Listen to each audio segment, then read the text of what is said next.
Welcome back to another video, everyone. So a week ago I watched James Gunn's Superman, and this is my official review. So I waited a week to do the review because I wanted to give myself time to not only process it but to watch it a few more times, just so I can really gather my thoughts on it and appreciate the film for what it is. So I've got a few key points that I want to talk about. I want to talk about characters, plot points, what I liked, what I didn't like, and then give you an overall rating out of 10. A few heads up, this will have a few spoilers in it. I'll make a few little references to things that happen in the film. So if you haven't watched it, click off the video, go watch the film like today, and then come back and watch this video. So this film follows Superman as he discovers more about himself and things that he thought he knew. So let's start with the Man of Steel himself, David Corenswet as Superman. Now, holy shit, this guy really did embody Superman, I feel. I was actually lucky enough to meet David a week before at the Superman London premiere.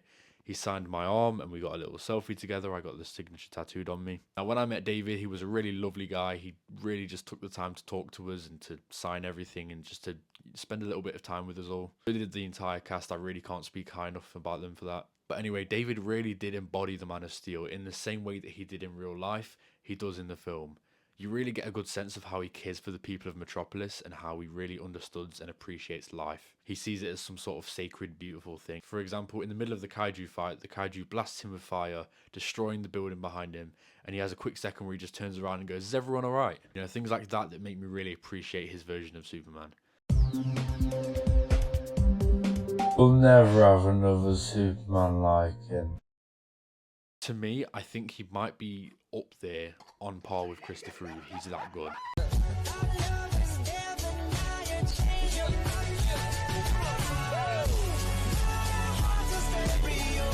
I mean, one of the first words that he says is golly.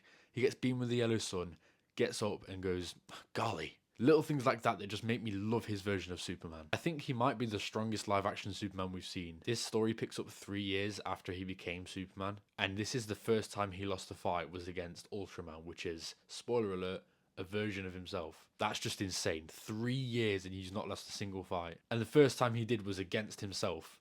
The suit looked great, actually. I really don't understand what people mean by the suit looks awful. The suit looks great, especially in person. Not in person, but like in action, I mean. They definitely did tighten it up in post, which I said they would. I think it does go on par with Brandon Routh's suit for me. I think it is moved up to that 2 spot. Let's talk about Rachel Brosnahan as Lois Lane. Now, she was a really interesting character to learn about. She's very, very inquisitive, and she's not afraid to ask the difficult questions, which is Lois Lane, surprisingly. Like the character of Lois Lane to a T. She was one of the things that I felt was very flat, especially in Man of Steel. Your final salutes. Sit through a Man of Steel or Batman vs Superman Lois Lane scene. And they did her really well in this film, I feel. Her and David have this 15-minute interview scene, which I think is just great. It was really funny.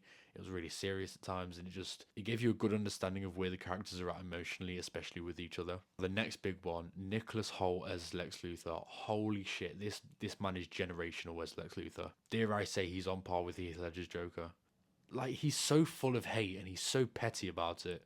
There's a scene within like the first half an hour where he's in the Pentagon talking about why the Pentagon should hire him and his Planet Watch group to take down Superman, or at least bring him in for questioning. He says something like, "I don't know the intentions of an unattended fire hose, General. I just do my best to not get splashed," or something like that.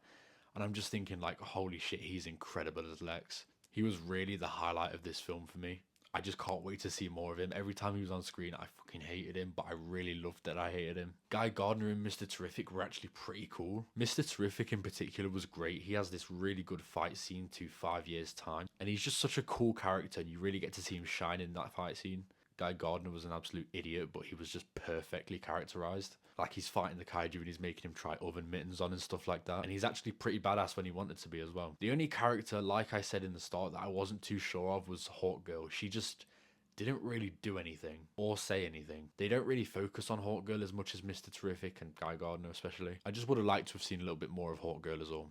Ultraman was a clone of Superman, which is, I think we all saw coming, but it was great to see it play out. He didn't really do a lot, but I have a gut feeling that they're going to bring him back in the future as Bizarro or as a more comic accurate Ultraman. We'll just have to see where that goes, but he didn't really do much. He had this great fight scene with Superman. The engineer as well, she was like surprisingly good. She's basically dedicated her entire body to taking down Superman for Lex, which is a great little thing. I love that. I'm talking about the Daily Planet stuff, actually, I kind of missed that. So you have Jimmy Olsen, Cat Grant, Steve Lombard, Perry White. These characters all felt like a little bit of a family. They felt great together. I really liked the Daily Planet scenes, and it sucks that we didn't get that much. We only got like maybe 3 or 4 minutes, but what we did get, like, I want a mini series of just Daily Planet episodes. Jimmy Olsen especially was hilarious. I just feel like this is such a good characterization of all of these characters. A few favorite scenes of mine, I'm going to go with the opening. The opening is incredible. Like, the opening is so good. It gave me goosebumps. It still gives me goosebumps. Every scene in this film gives me goosebumps. The Daily Planet scene was pretty cool as well. The Pa Kent scene was fucking incredible. Like, I still cry at that, and I've watched it 4 times. Ma and Pa Kent were exactly how they should be. Kansas farmers that were in their like 20s to 30s before they ran into a baby alien and he grew up to be Superman. That's exactly what they should be, and that's exactly what they are. And they are done perfectly. They're funny, they're quite loving. It gives me a lump in my throat when she calls him Mush because he just cares so deeply about Clark. I just don't understand how you can hate this film. The CGI was good as well. Like, the cinematography is beautiful and the CGI is really refined. That's what happens when you give your VFX artists a year to work on it. All around, this film has got to be a 9 out of 10 for me. This film is just incredible. It's given me a whole new excitement for the future of the DCU, which I didn't even think was possible. It's got me ready for Supergirl. That's another thing as well. There is a little bit of a cameo from Supergirl at the end, but she doesn't really do much. She comes and picks up Crypto because Crypto is her dog, and then takes her and she says, you know, bye bitch, and then she just disappears. So overall, I'm going to give Superman a 9 out of 10. There were a few things that I feel like it lacked on. Hawkgirl, I would have liked to have seen a shirt rip. Now, I know in this continuity he does keep his suit in a suitcase or briefcase or something like that, but I would have liked to have seen him do a shirt rip. That's really it. Like, there's not a lot that I didn't get out of this film that I was wanting going in. I think it might have actually over-delivered and given me more than I wanted. I can't wait to see David Corenswet as Superman again, and I really hope that we see more of Lex because he was such an incredible character. So that is my review of Superman. It's a little bit shorter than I would like to have done it. I'm not great at doing reviews, and I hope to get better with time. I will be doing a Fantastic Four review when I watch that next week, so stay tuned for that. Thank you all very much for watching, and I'll see you all in the next one.